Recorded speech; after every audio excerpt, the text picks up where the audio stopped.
в переулке ни души. Я мучился, потому что мне казалось, что с ней необходимо заговорить, и тревожился, что не вымолвлю ни одного слова, и она уйдет, и я более не контролирую. И тут внезапно заговорила она. Вам нравятся мои цветы? Нет. Вы вообще не любите цветы? Нет, я люблю цветы только такие. А какие? Я розовый. Тут я было пожалел, что об этом сказал. Потому что она бросила свои цветы на мостовую. Постановки спектаклей по мотивам произведений известных классиков в нашем городе – редкость. Но если у артистов уже намечен гастрольный тур, то и сибайцам предоставляется возможность окунуться в таинственный мир театра.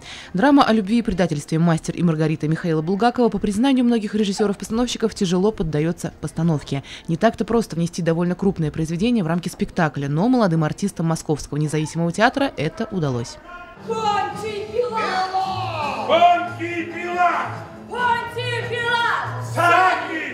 Золотое копье!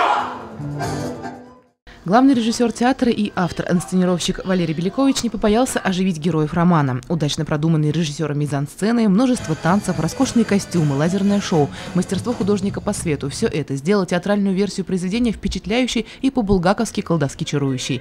Из оформления сцены скамья, буржуйка и трон профессора Воланда. Кстати, роль мессира сыграл народный артист России Владимир Стеклов, который после спектакля поделился впечатлениями и признался, что сибайские зрители оставили у него теплые чувства. Вот более всего мне понравился сегодня зритель. Более всего на свете, что называется. Очень радушный, очень теплый прием. И, судя по реакции, понимающий, хорошо знающий и произведения, ну и такую любовь к театру проявить. Вот это большая такая редкость. Мне очень понравился зритель. Актерам пришлось играть сразу несколько персонажей произведения, перевоплощаться не только в одежде, но и в мыслях и в отношениях. Валентин Мельник примерил в этот вечер сразу 5 ролей. Одна из ярчайших и близких к зрителю стала роль кота-бегемота. Она и для артиста является самой любимой. Такое произведение как бы неоднозначное. Понятно, что показать характер каждого героя, это нужно немножко вжиться как-то. Но в общем, когда уже оно сыграно, то это как-то приносит только удовольствие. На 3 часа зрители стали свидетелем мистики, быта Москвы 30-х годов, предательства и настоящей любви. И за подаренное искусство в финале спектакля овации и крики «Браво!». А это значит, москвичам удалось удивить сибайцев.